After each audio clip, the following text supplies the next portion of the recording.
O Guarani foi à capital paulista querendo quebrar mais um tabu. E a partida começou da melhor maneira possível. Jogando na Neoquímica Arena contra o Corinthians, logo no primeiro minuto, Diogo Matheus fez bom cruzamento dentro da área e Bruninho apareceu livre para colocar o Bugre na frente.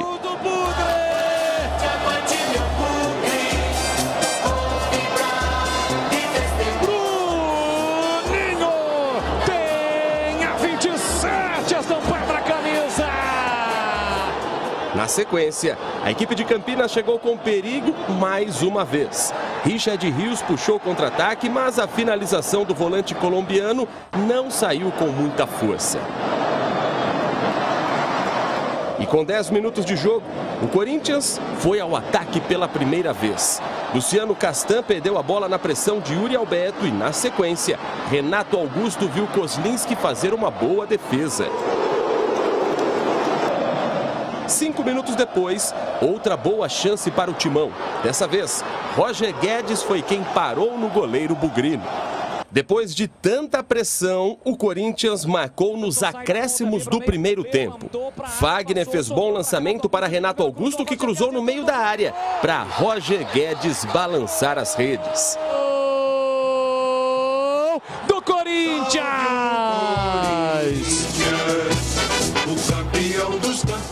Na volta para o segundo tempo, o Corinthians repetiu a intensidade e aos 7 minutos já virou o jogo.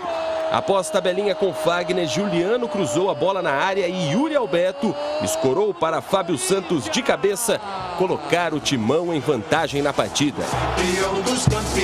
Fábio Santos de cabeça tem a 6, a meia dúzia estampada na camisa. Atrás do placar, o Guarani até tentou reverter a situação. Primeiro com Gênison, que parou em Cássio. Já no rebote, Rafael chutou em cima de Juliano. No fim da partida, o Guarani tentou mais uma vez com Gênison, mas o goleiro Cássio nem precisou fazer esforço para garantir a vitória corintiana, a segunda como mandante nesse Paulistão. Nós iniciamos muito bem, tanto é que fizemos o gol logo no início, né? Uma boa jogada lá com o Bruno Michel e o Diogo. E os primeiros 10, 15 minutos foi um jogo muito bom nosso, e aí acabamos que eles cresceram, que era meio que óbvio acontecer, né? E nós recuamos assim, mais do que normalmente a gente recua. E aí não conseguimos sair, acabamos rifando demais a bola no primeiro tempo, né? Acabou que no segundo tempo sofremos um gol logo no início e nós com superioridade na área, aí acabou ficando um pouco mais difícil. Com a derrota, o Guarani não conseguiu assumir a liderança do Grupo B e vai ter que esperar até a próxima rodada, quando enfrenta o Botafogo em Ribeirão Preto, para tentar diminuir a vantagem para o líder São Paulo. Olha aí o que aconteceu, ó.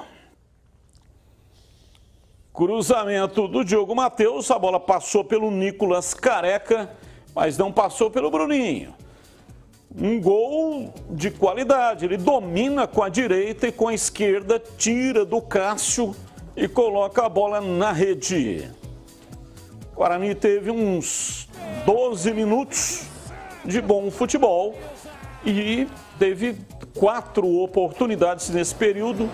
Essa foi a primeira gol do Guarani, abertura do placar 1-0 na Neoquímica Arena lotada. Vamos lá, Gleger, você que comentou a partida pela Rádio Bandeirantes, você achou o que do jogo? O Guarani começou muito bem, né?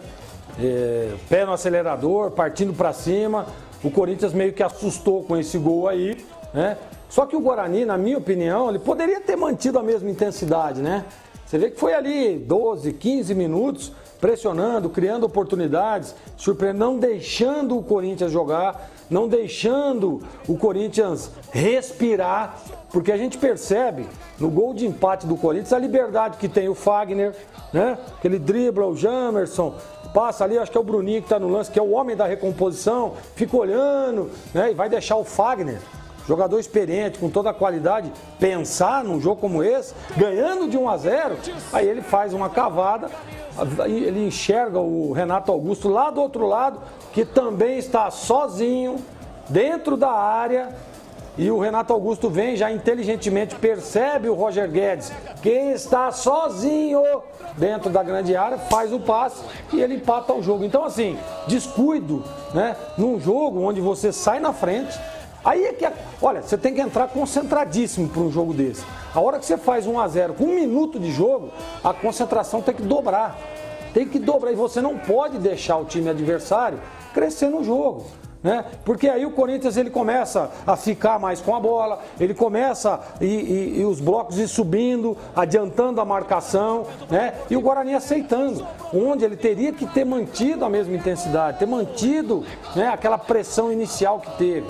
E aí afrouxa na marcação, e aí o Corinthians, né, na Neoquímica Arena, torcedor pressionando, torcedor empurrando o time. Bom, beleza, empatou o jogo no finalzinho, ok, vai pro vestiário. Pô, Mozart, aí é a hora de você organizar, de você detectar os problemas que aconteceram. Eu, por exemplo, teria colocado mais um homem no meio de campo para tentar povoar, para tentar em alguns momentos, esse balanço de meio de campo, você com um homem a mais no meio de campo, você consegue neutralizar a descida dos laterais. Né? Que no caso aqui o Corinthians jogou muito mais pelo lado direito com o Fagner, aproveitando, chegando, né? Pressionando. Então daria para você ter feito isso também. Não o fez, início do segundo tempo, toma o segundo gol. E aí, Batista, aí fica difícil, porque o Corinthians, para fazer uma manutenção de resultado, é um time de qualidade, fica com a bola, gira de um lado para o outro, né? Tira o pé do acelerador, mas não do time do Corinthians, do jogo em si, né? Porque não deixa o Guarani andar, e aí os jogadores começam a se desgastar, tentando, e para mim o Guarani realmente, tudo bem que no final teve aquela chance lá com o Gênison, mas muito pouco, né? Produziu muito pouco, criou muito pouco. No segundo tempo, praticamente o Cássio não fez uma defesa, né? A bola praticamente que não chegou. Então é muito pouco para um time que deu mostras no início da partida que poderia vencer e que poderia ganhar o jogo ou até mesmo empatar. Olha aí a liberdade, ó. Olha a liberdade dos jogadores. Não dá. Aí, contra o Corinthians na Neoquímica Arena, se afrouxar, perde o jogo.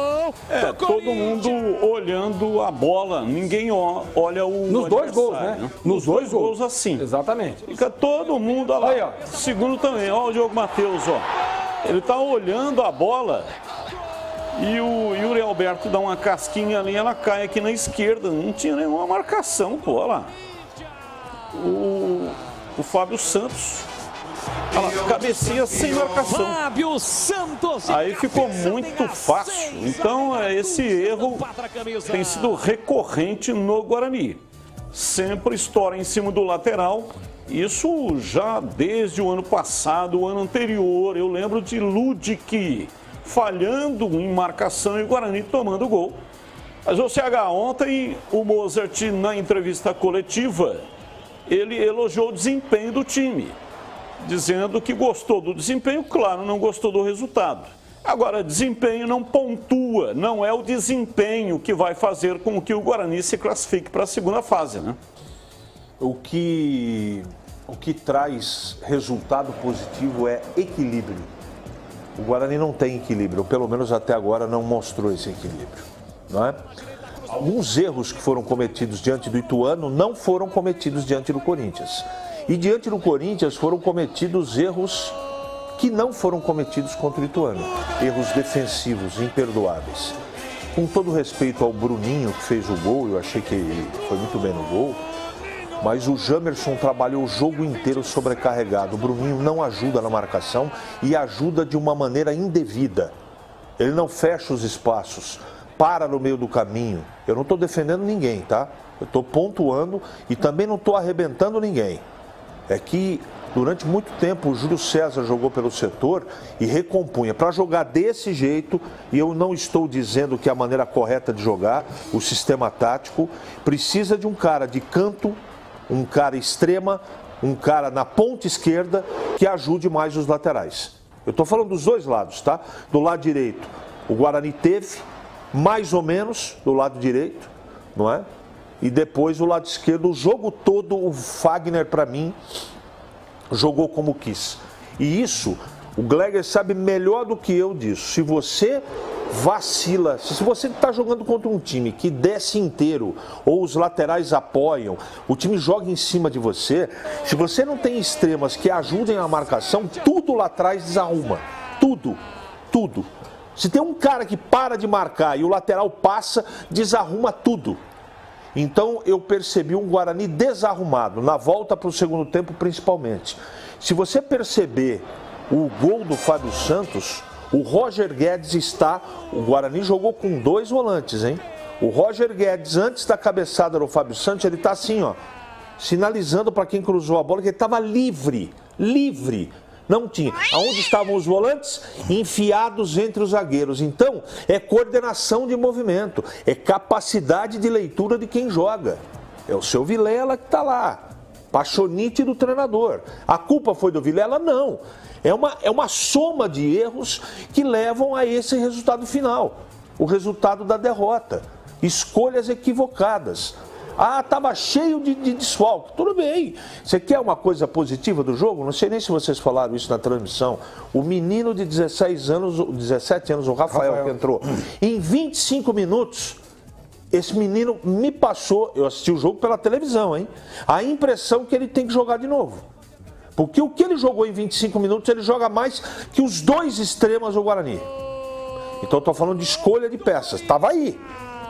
Você tem que ter o olho clínico. Está muito cedo, mas diante do cenário, um cenário pobre tecnicamente, de atacantes muito discutíveis, você tem que colocar o moleque para jogar. Ou você vai ficar o quê? Morrer abraçado com o Nicolas Careca, que é um peso morto dentro do campo?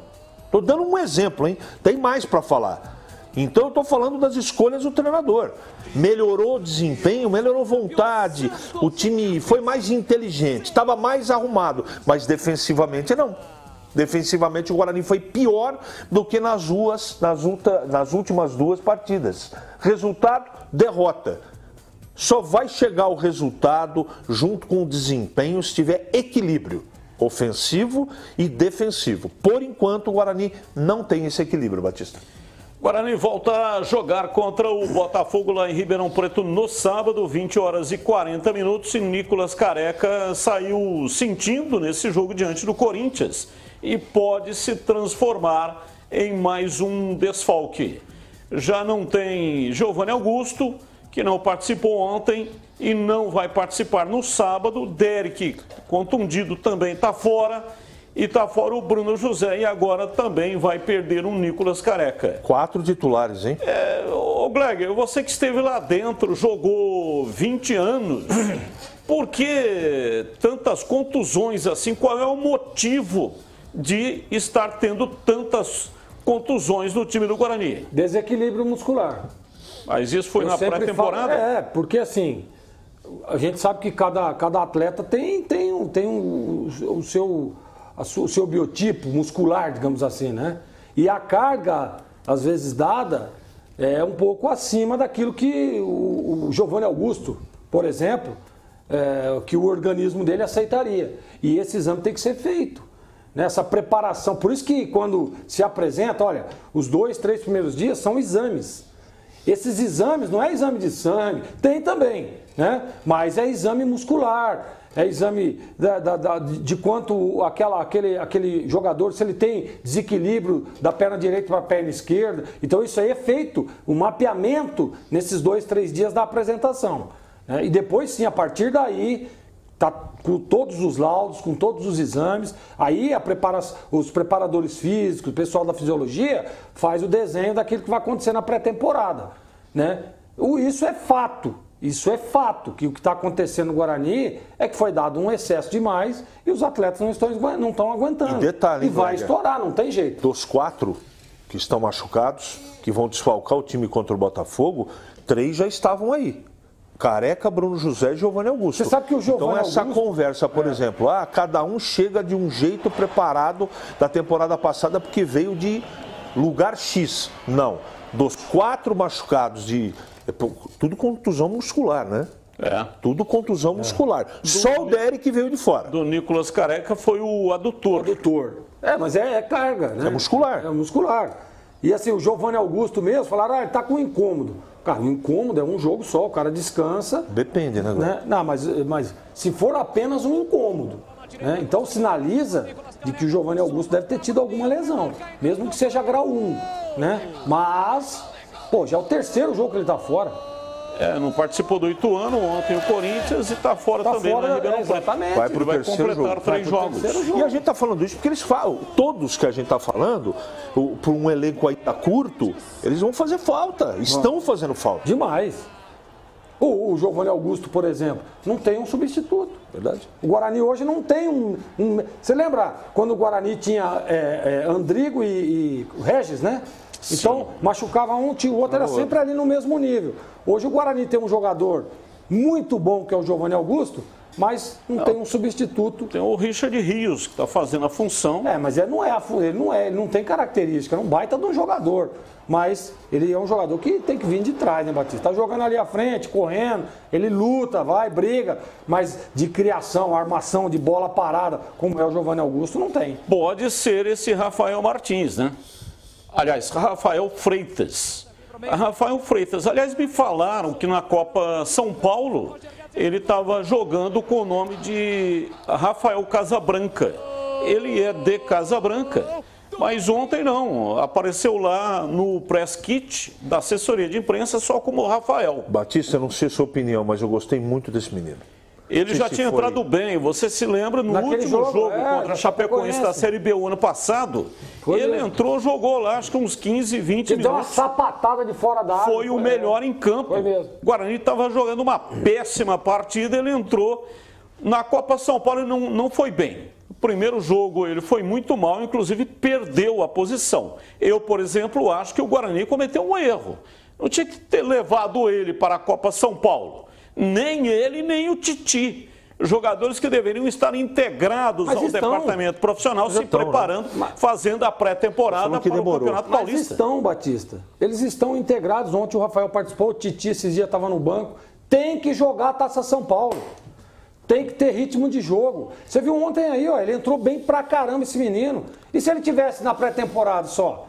Qual foi a última partida dele lá contra a Chapecoense? Então, assim, tem que participar, tem que jogar. O jogo, mesmo que seja no sub-20, é importante para o jogador. O Gleger tem razão. Não adianta nada trazer para cima e colocar no banco e não deixar jogar. Esses meninos precisam de jogo. Ó, o Neilton, ele é um jogador, daqui umas 2 rodadas vai ajudar muito o Guarani, hein? O que eu vi de diferente no jogo foi ele que criou. Tá pronto? Não. Falta muito.